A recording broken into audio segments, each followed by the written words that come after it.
How's it going, everybody? My name is Aaron Lieb.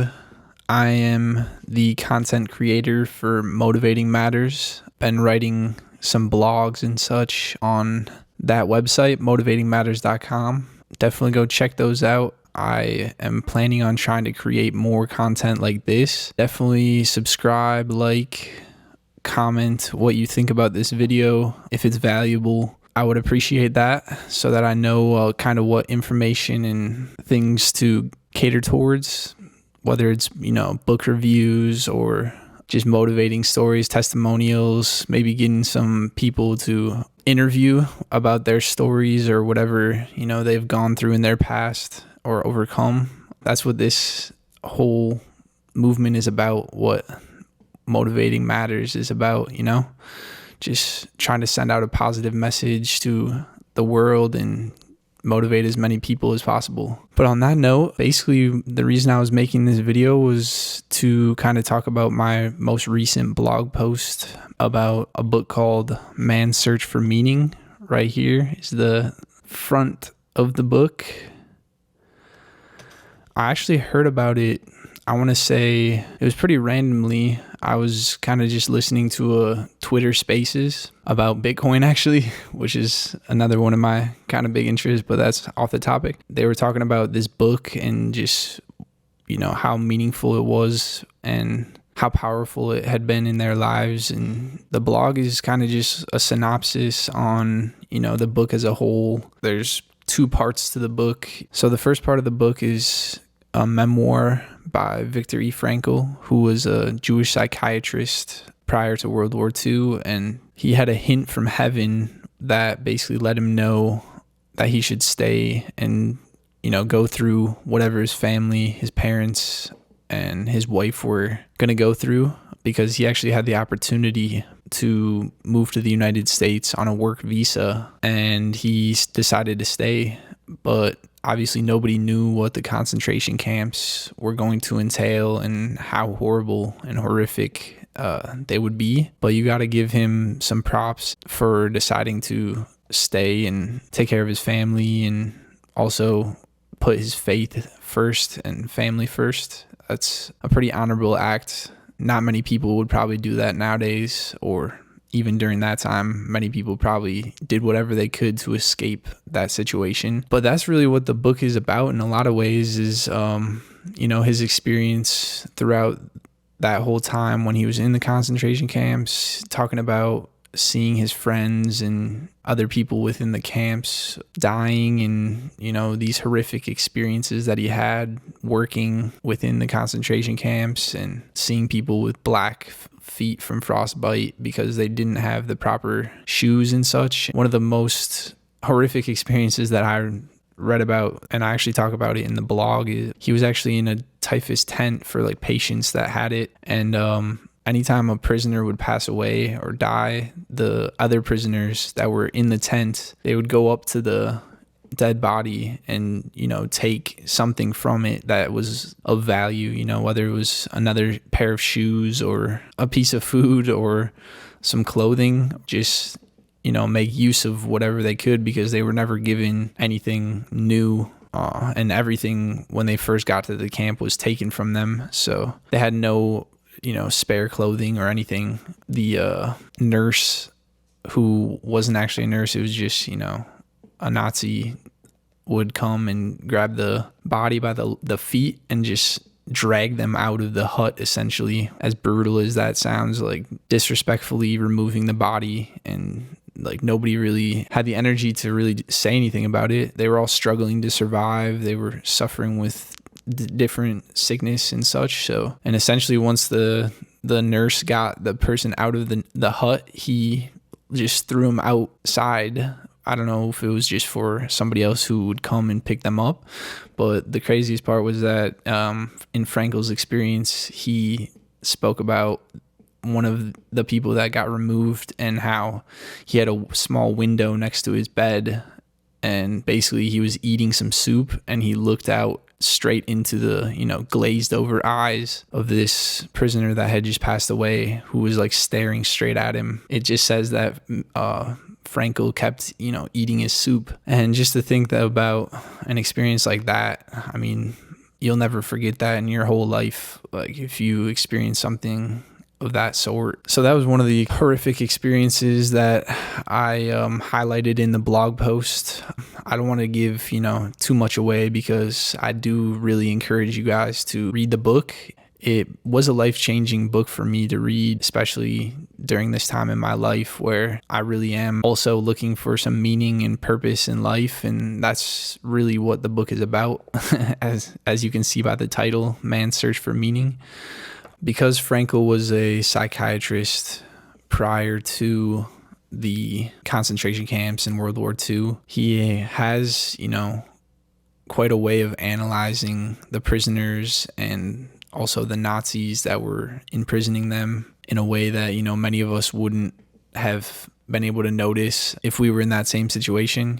Just their behaviors and their tendencies towards different things, how those of the prisoners that were able to find meaning in something or looked forward something in the future had a better chance of survival. And that really gets at what the second part of the book is about, which is actually about a branch of psychotherapy that Viktor Frankl himself actually founded. And he was writing a manuscript about it prior to going to the concentration camps, which he talks about that when he got there, he, had a manuscript in his coat pocket, and they took away everything from the prisoners, and he pulled someone aside that was taking in all the prisoners, and he just kind of said, like, this is really important to me. Is there any way that I can keep it? And the person actually just laughed at him and kind of mocked him in a way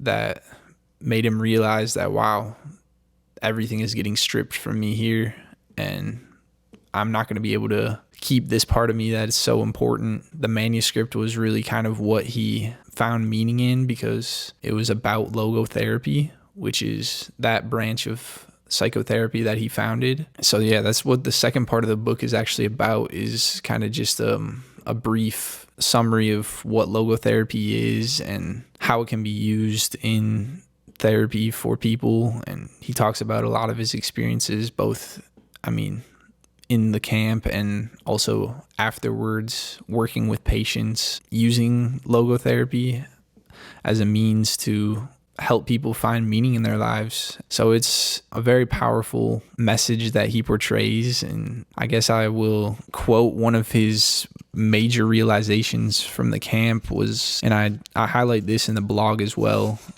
Let me see if I can find it here.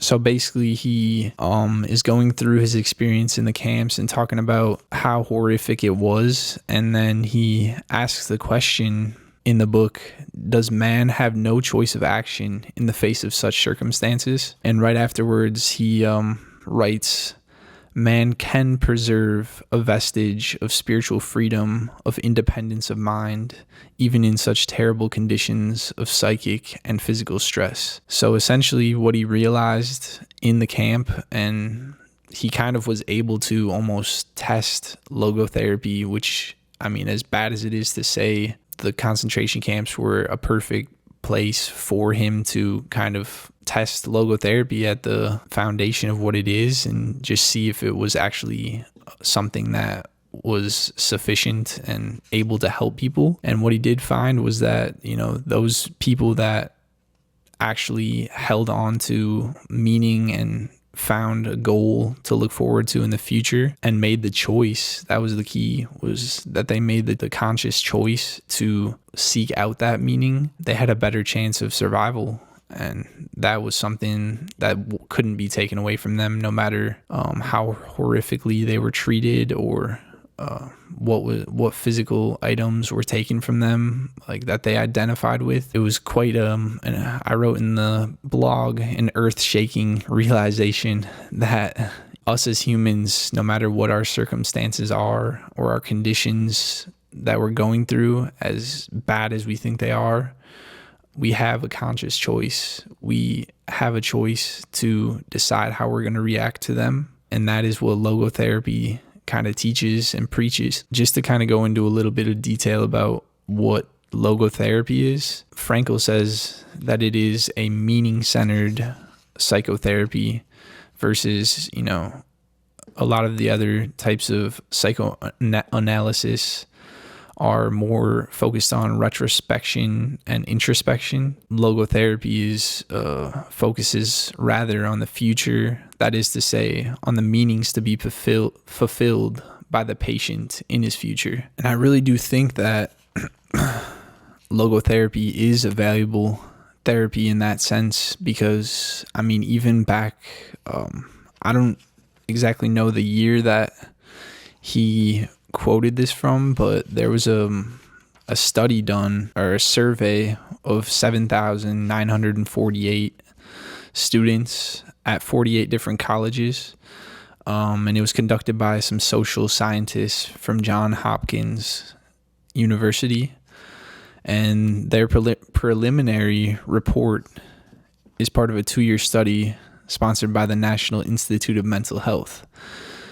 Basically what they asked was for the students to consider what was very important to them in this very moment, and 16% of them said that making a lot of money was really important to them, but 78% said that their first goal was finding purpose and meaning to their lives. So if that doesn't show, young people and even all people are really looking for meaning in life, I think, you just got to look outside, look at the news, and see that there are more people now than ever, especially after the pandemic, that are struggling with mental health issues and, health issues in general, which can bring down the morale. And honestly, this book is just an encouraging insight in that sense, in the fact that he talks about, terminal illnesses and the people that are diagnosed with those. If they're able to find meaning in that, whether it's, spreading awareness or fighting it to the very end with everything they have, it can go a long way in making them find meaning in it. And it can also just show other people that are going through the same thing that there is something to live for in that sense. I think this book is very powerful in this moment in our time for a lot of young people and all people to read. It talks about how to find meaning in your life. Logotherapy breaks it down into 3 different ways to do that. The first being to do a deed for someone. The second being to experience something or someone of meaning. And the third being to find meaning in your suffering. Frankl was of the opinion, just based off logotherapy, that meaning in one's life can change throughout life. We are called to do different things throughout life. I don't think anybody is, called to be the same person they are now in the future. And so all of us have different callings and different things that we are interested in. And I really encourage people to pursue those things that they're interested in. I think we've gotten away from, taking action and finding meaning in action. Instead, we've found meaning in being entertained by TikTok or Netflix or whatever it might be. I know I'm also guilty of that, watching YouTube or whatever it might be, and just avoiding the things that we are supposed to do or we've been wanting to do. This book is a really good example of ways to attack those challenges we have in life. I can't speak from, I'm not a psychoanalyst or anything like of that sort. I've kind of just looked at this book from my own perspective. So don't take anything I say, scientifically or completely 100% accurate. It's all kind of just my opinion. But I do think that there is truth in what he says about logotherapy, in the fact that it is less about making somebody comfortable and more about kind of challenging them to take on those challenges in their life. It says in the book, what man actually needs is not a tensionless state, but rather the striving and struggling for a worthwhile goal, a freely chosen task. Viktor Frankl really puts emphasis on that as being a key part of logotherapy, self-transcendence, that is. And essentially, let me just give you an actual definition of that because it kind of helps. So self-transcendence is the overcoming of the limits of the individual self and its desires in spiritual contemplation and realization. That is according to Oxford Languages. But that is to say that Frankl kind of emphasizes the fact that the only way that we achieve self-actualization, which is just realizing who we are and actually finding meaning in things, is through self-transcendence. So it's important that we are not cutting ourselves off from helping others or experiencing things, or cutting ourselves off from feeling what that suffering is, because the 3 ways to find meaning through logotherapy all actually are forms of self-transcendence in themselves. So anybody that tells you, and I think it's a pretty common kind of thing nowadays in a lot of ways, a lot of theologies and stuff, or gurus or teachers are going to tell you that you find self-actualization through looking within yourself. And I talk about this in the blog, but I really want to emphasize that, and this is Frankl's opinion as well, is that we find ourselves through transcending ourselves. The only way that we find ourselves or find meaning for ourselves is outside of ourselves. Yeah, I think we've kind of shied away from that. And as a society, a lot of people, they're of the opinion that they can find themselves by looking within themselves. And that is false. We are not gods as much as we might think we are. We are imperfect. We are fallen. We are never going to be perfect, so the only way that we are able to aim for something more than ourselves is by looking outside ourselves. So yeah, I just kind of wanted to highlight that my blog post and just encourage those of you, looking for something of encouragement to check it out. And also check out this book. I will put a link for purchases on Amazon or wherever it's cheapest. I'll put it in the description of this video. It's a pretty short read. It's only 165 pages. So it is a pretty short read. I do encourage you, to read it more than once. I mean, read it once and then just kind of let it digest. And then because I caught a lot of stuff, reading it a second time, because especially in the second part about logotherapy, I mean, he uses some terminology, and it was written back in 1964, I want to say, or sometime in the 1960s. So he has kind of a different way of speaking within the book.